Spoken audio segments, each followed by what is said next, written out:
So unless you're living under a rock, you've probably heard the headlines, and I know I'm a little late posting this video, but this isn't about what happened on March 4th.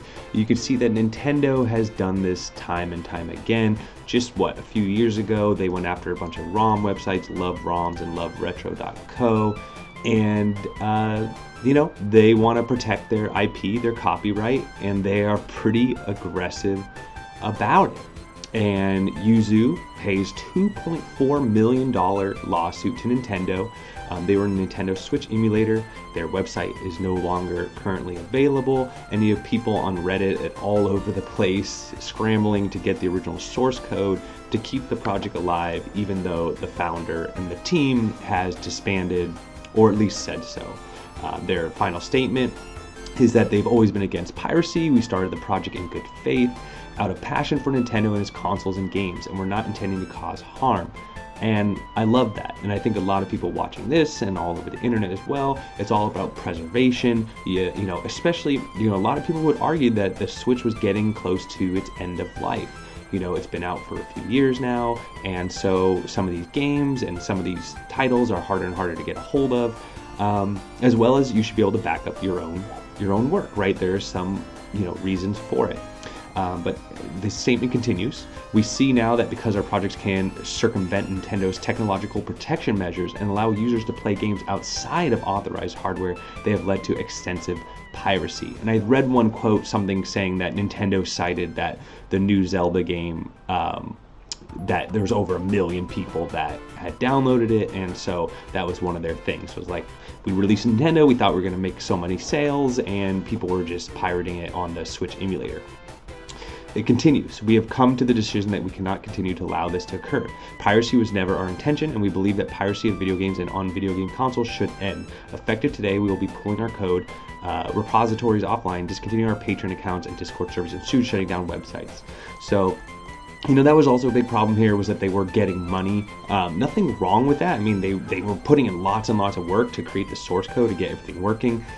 They were not including the keys to these games, but unfortunately, the judge still sided with Nintendo, and they settled for the $2.4 million. And the reason why I'm making this video isn't so much to talk about Yuzu, as we all know what's going on now, and it's, the source code's still out there. If you have it installed on your computer already, you still have it. People are saying there could be new projects coming out, but I think people are probably going to lay low for the time being. And speaking of laying low, Citra, the Nintendo 3DS emulator, is pulled, and the developer of popular Nintendo DS emulator Drastic just made its app completely free on Android. So I'm going to be going through Android in a moment here, just to show you how many apps are free now. I also was reading that DuckStation, a PlayStation app, is also looking at either going free or even pulling out of the Android Play Store altogether. So let's have a look at some of these different emulators and which ones are pulling up. You have Pizza Boy emulators for Game Boy Advance, Game Boy, and Game Boy Color. Pulled both its paid and free emulators off of Google Play Store. The Steam Deck has at least temporarily shut down its entire emulation channel.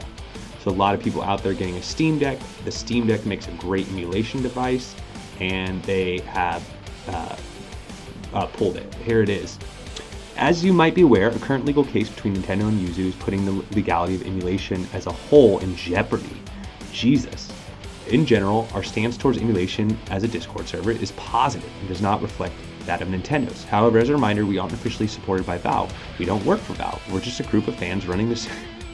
Man, they bolded it and underlined it there. They wanted to make sure. We are not equipped to deal with potential legal repercussions of hosting discussion on Yuzu or emulation at this time. As much as it pains us to feel bullied in a decision we're against, we've opted to close the emulation channel. This hopefully is a temporary restriction, and we'll continue to monitor the situation. So, man, a lot of people, scared. When I went looking for Discord server for the other Nintendo Switch emulator, I found it was no longer accepting invites. Okay. It then reopened it, and a moderator there was paused multiple times because of thousands of refugees from these two were pouring in. So that'll be interesting to see. The developer also reporting left the project, though they say they've already been mostly inactive on the project for the past year and a half due to lack of motivation and time. EmuDeck. Have to look elsewhere for underlying emulators. EmuDeck is falling back for the Nintendo Switch emulator and is testing Panda 3DS instead of Citra. Okay. Deck is out, but there's not good news announcement. Nintendo killed Yuzu, so we've removed it from EmuDeck and set the other Nintendo Switch emulator as a solo and default. Citra is gone too. We're going to test Panda 3DS to try. Jumping on to the Play Store here, you can see you still have some emulators, especially for Game Boy Advance, SNES, 9X. Look at the amount of downloads on some of these, 5 million, 10 million, 15 million. I mean, Nintendo does have a great library, and there's just, millions of memories in these games, and you want to have your kids play the games. But there you go, Drastic. You notice when I click on it, it says install. It doesn't ask for money. I was surprised to see Dolphin on here as well. That's still on there, and I was able to install it as well, so that's good. You can still play Wii and things like that in GameCube. But it looks like when it comes to 3DS, maybe Panda 3DS, but Nintendo Switch and Citra are no longer there. Now Nintendo Switch Online, I thought this was funny, right? That when you type in Nintendo emulator on Google Play, look what shows up. Big boy Nintendo. Because, yeah, they want you to download, they want your subscription, your monthly subscription, etc., etc. I mean, you can't blame them, they're a business at the end of the day. But I have to say, like, Nintendo is by far the most aggressive company out there. You don't see Sony, you don't see Sega, you don't see these other companies going quite as far with their IP.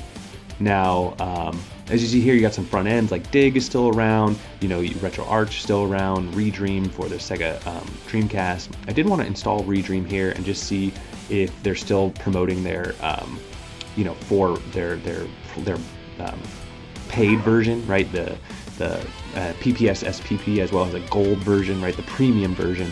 And I did find that they were both still doing that, but we did find out DuckStation would be removing theirs, and I wouldn't be surprised if a lot of these will be going free in the near term, because a lot of people are spooked out about all this. And the main thing is that you're gaining financial gain from these things, right? If you're not gaining anything financially, Nintendo probably doesn't have as big of a lawsuit, because what are you gaining from it? What revenue are they missing out on that you're taking?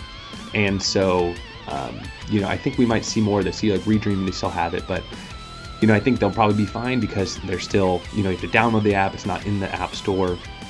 We'll see there. But Nintendo continues to release, re-release their games under Nintendo Online, etc., etc. It's kind of a shame, because, like I said, they got such a good legacy library archive of games. But it seems that they're only going after the newer stuff, Nintendo Switch. And so maybe when they stop selling the Switch altogether, that'll be less of a thing. But I think right now everyone's kind of being extra cautious with how this is. Now remember, if you already installed all these things on your phone, they're still going to work. You still have it, just don't delete it. And then people are going to archive a lot of this stuff as well, So I think it's going to be a silent time for a while, and then we'll see. So that's what you're seeing on your screen right now, the Drastic emulator. That was happening to me when I went to install, it just wouldn't install. So, give that a try. But mine wouldn't, I tried a couple different ways. It just wouldn't open. Fellow nerds, heed this warning. We are on the verge of a historical catastrophe. Because according to the Video Game History Foundation, 87% of retro and vintage games are at risk of being lost forever. With them reportedly coming up with this number by looking at a random sample of over 4,000 titles across a range of years and hardware. And I apologize in advance, this is gonna make a lot of you feel old. I'm not talking about just like old games like Commodore 64 and Atari 2600. I'm talking about like even as recently as PlayStation 2. Because apparently only 12% of the games published on the platform, which is the most popular ever, are readily available today. When you go further back to something like the Game Boy Portable, it's just 6%. And for older consoles, it kind of makes sense. Less popular games just aren't bought and sold, and eventually they work their way out of circulation. But in the digital age, it's hard to see how newer games get lost forever. So there, you just have to see what happened to the 3DS and Wii U to get an idea of how that happens. Or when Nintendo closed their online shops, upwards of 1,000 unique games were just snuffed out. And so as far as a solution, well, the Video Game History Foundation is pushing for clearer legislation that makes it easier to archive and share older titles, with them pointing out that libraries and archives can digitally preserve So I think Philip DeFranco there summed it all up, you know, with preservation, archiving. You know, I think a lot of us just want to, you know, back up our old things, especially some of these CDs and these cartridges over time. If they get moist, you know, whatever, they're just not going to work as well. If you keep playing them, you know, the use on them will have, you know, damage on them as well. We want to relive those childhood elements. So it's really a shame when we hear things like Nintendo's doing, and it makes us upset and all kinds of things. I think in the near term, we're going to see a lot more people just laying low for now, you know, but just like last year when these retro gaming websites went down, I think people just got a little bit better at being mindful, you know, adding an extra layer of barrier to it, and you know, it's still going on. So I'm hopeful in all this. It was really upsetting to hear that and to see what's going on, and you know, it's a very Apple thing to do. You know, I look at Apple and what they do with, you know, their ecosystem, and I understand it from a business perspective. It's just anti-consumer, right? And it's, you know, makes you feel like they just want money over all else, but you know, that's the result of what just happened. So what do I recommend you do is there are other options out there. You know, if you already have things, you can absolutely continue using them, whether they're on your phone or your computer or a hard drive somewhere. You know, you still have access to that. And I think when it comes to systems like the Switch, which are technically kind of at the end of their life cycle, right? Like it's been around for multiple years. You know, I think a lot of these systems you're going to have to wait longer periods of time before you see an emulator version of them. So if you make money selling games, you're probably going to be making more money.